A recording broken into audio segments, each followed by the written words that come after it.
తెలంగాణ మాజీ ముఖ్యమంత్రి BRS party అధినేత కల్వకుంట్ల చంద్రశేఖరరావు గారి దెబ్బకు రేవంత్ అన్న ఉలిక్కి పడ్డాడు. రేవంత్ అన్న నామినేటెడ్ పదవులు ఇవ్వడానికి సిద్ధమవుతున్నాడు. ఇప్పుడు ఒరిజినల్ కాంగ్రెస్ పార్టీకి సంబంధించిన లీడర్లు, సీనియర్ లీడర్లు రేవంత్ రెడ్డి పైన అసంతృప్తితో, అసహనంతో ఉన్నారట. కాంగ్రెస్ పైన కోపంతో ఉన్నారట. రేవంత్ రెడ్డి మాకు పదవులు ఇస్తలేడు, రేవంత్ రెడ్డి ఇష్టం ఉన్నటువంటి వాళ్ళకి పదవులు ఇచ్చుకుంటున్నాడు, మేము కాంగ్రెస్ కోసం పనిచేసినాం, కాంగ్రెస్ అధికారంలోకి రావడానికి క్రియాశీలక పాత్ర పోషించినాం, అలాంటి మమ్మల్ని రేవంత్ రెడ్డి పట్టించుకోడు, రేవంత్ రెడ్డి మమ్మల్ని పక్కన పెడతాడు, ఇక ఈ రేవంత్ రెడ్డి తోటి మా వల్ల కాదు, ఈ రేవంత్ రెడ్డి మాకు పదవులు ఇయ్యడు, కేవలం పార్టీ మారినటువంటి వ్యక్తులకు మాత్రమే రేవంత్ రెడ్డి పదవులు ఇస్తున్నాడు తప్ప ఒరిజినల్ కాంగ్రెస్ పార్టీ లీడర్లకు రేవంత్ రెడ్డి పదవులు ఇస్తలేడు.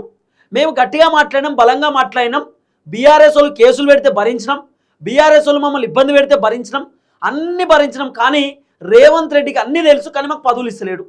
ఇక మేము ఈ కాంగ్రెస్ పార్టీలో ఉండడానికి రెడీగా లేము, మేము కూడా బీఆర్ఎస్ పార్టీలోకి వెళ్ళిపోతాం, మేము జీవన్ రెడ్డితో పాటు బీఆర్ఎస్ పార్టీలో చేరుతామని చెప్పి సుమారు 15-16 మంది కాంగ్రెస్ పార్టీకి రాజీనామా చేయడానికి సిద్ధంగా ఉన్నారు అనేటటువంటి విషయం రేవంత్ రెడ్డికి తెలిసిన వెంటనే రేవంత్ అన్న ఒకేసారి ఉలిక్కిపడి ఇప్పుడు నామినేటెడ్ పోస్టులు భర్తీ చేయడానికి రెడీ అయ్యిండు. ఏదైతే ఖాళీ ఉన్నాయో పోస్టులు అవన్నీ రేవంత్ అన్న నింపడానికి సిద్ధమవుతున్నటువంటి పరిస్థితి. సుమారు 15 మందికి నామినేటెడ్ పోస్టులు ఇవ్వబోతుండట.